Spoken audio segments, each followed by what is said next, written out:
Eu vou fazer uma leitura agora de uma passagem que eu creio que poucos conhecem, que é Ezequiel 8.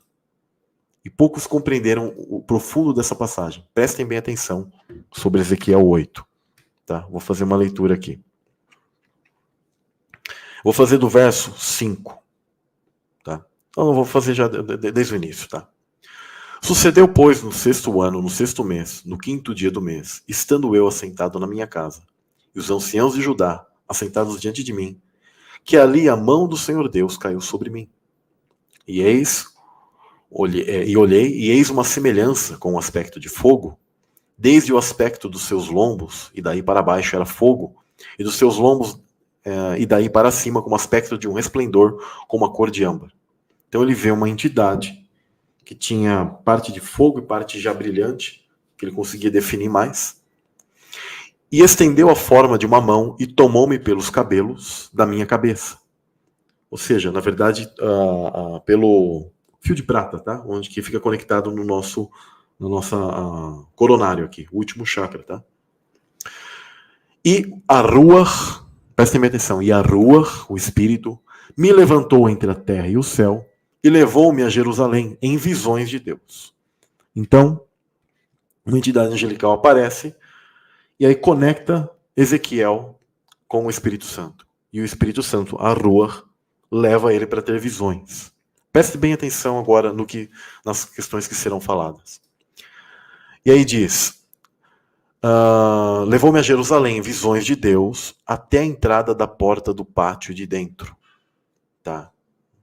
Na parte do templo ali, tá? Que olha para o norte, onde está assentado a imagem, e aqui é traduzido para nós em Ezequiel 8, a imagem dos ciúmes. Mas na verdade, seria a imagem que provoca ciúmes.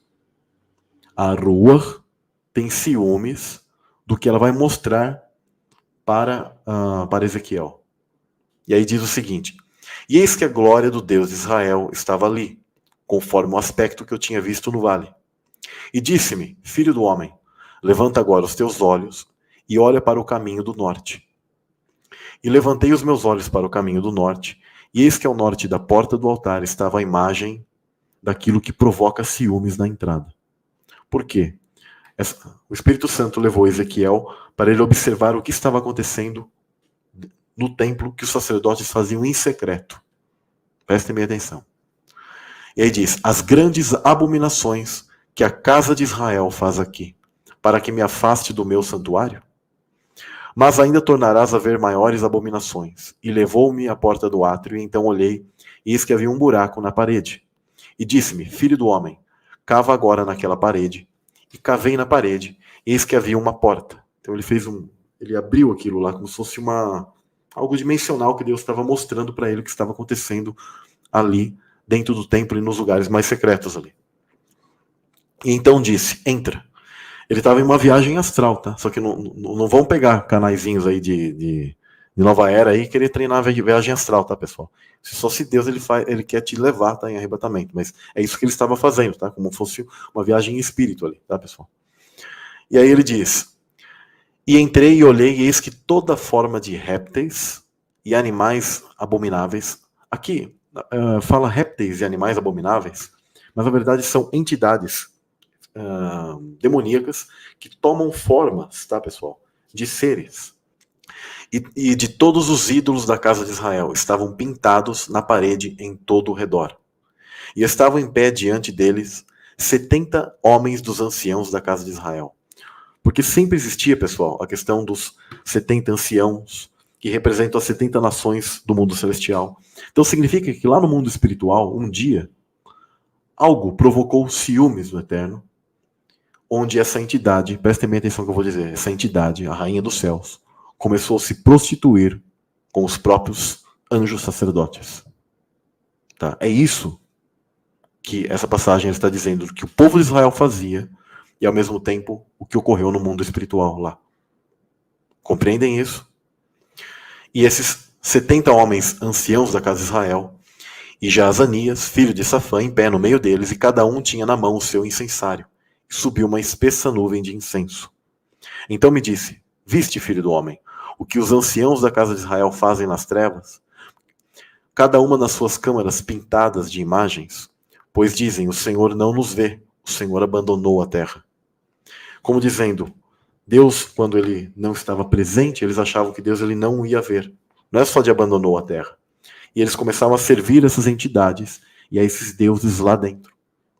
E não pensem que era só um culto simples, havia um tipo de idolatria e orgia, onde essas entidades elas se manifestam ali.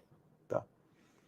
E aí diz o seguinte, e disse-me, ainda tornarás a ver maiores abominações que estes fazem. E levou-me à entrada da porta da casa do Senhor, que está ao lado do norte, e eis que estavam ali mulheres assentadas, chorando a Tamuz.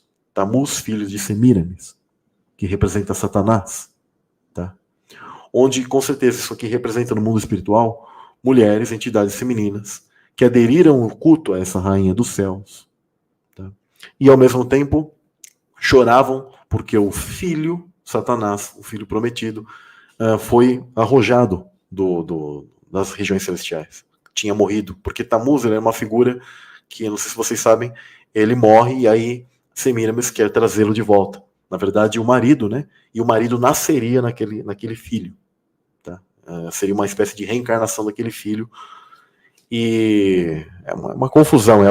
A Semíramis comete incesto com Tamuz, tá?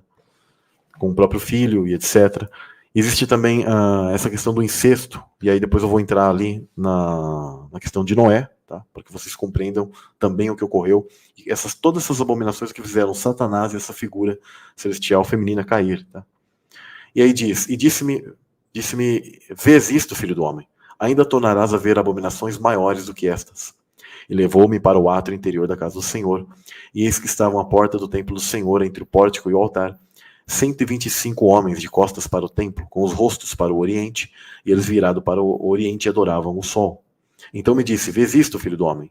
Há porventura coisa mais leviana para a casa de Judá, do que tais abominações que fazem aqui? Havendo enchido a terra de violência, tornam a irritar-me, e eis, e los a chegar o ramo ao seu nariz. Isso aqui é um ritual, inclusive, que até hoje na maçonaria eles fazem, onde eles levam um ramo no nariz, e eles ficam virados para a porta do Oriente adorando ao sol. Tá? Tem a ver com questão de espaço-tempo, onde eles creem que o tempo passado vai voltar e etc. Um dia eu vou explicar para vocês esses rituais maçônicos, tá? Onde era feito também no mundo egípcio, e a maçonaria ela tenta realizar todos esses rituais cananeus antigos. Sempre o ritual cananeu era tudo que eles faziam. Tá? E aí diz, por isso também eu os trarei com furor e meu olho não poupará, nem terei piedade, ainda que me gritem aos ouvidos com grande voz, contudo não os ouvirei. Quando falo o meu olho não poupará, esse é o verdadeiro olho que tudo vê, o olho de Deus. Aí, mais uma vez, aqui eu já mostro para vocês que as sociedades antigas usurpam, isso não quer dizer que você vai ficar usando um olho aí, tá, pessoal? Porque essa simbologia já está profanada, um dia tudo será santo. Mas é por isso que eles colocam em cima de uma pirâmide um olho, tá? Um olho que é o olho da providência, o olho que tudo vê, o olho que tem o julgamento, tá? O olho do julgamento.